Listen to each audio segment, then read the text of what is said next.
Imagine you're working on a cool programming project and suddenly run into a problem. In this case, the issue is with setting up a prototype chain between a class object and a constructor function. You've tried using object.create for this purpose, but it's throwing a read-only error at you. Frustrating, right? You're scratching your head, wondering why it's causing this hiccup when everything seems logically sound. Let's dive deeper into how to tackle this problem.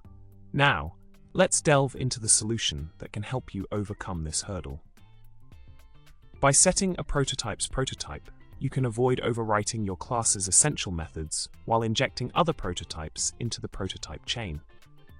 This method allows you to maintain the integrity of your class structure while expanding its functionality. In the snippet of code provided, pay attention to the use of object.setPrototypeOf to link prototypes effectively and resolve the read-only error you encountered earlier.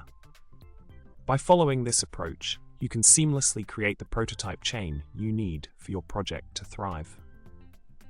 In conclusion, overcoming coding obstacles like the read-only error in setting up prototype chains can be a challenging yet rewarding experience.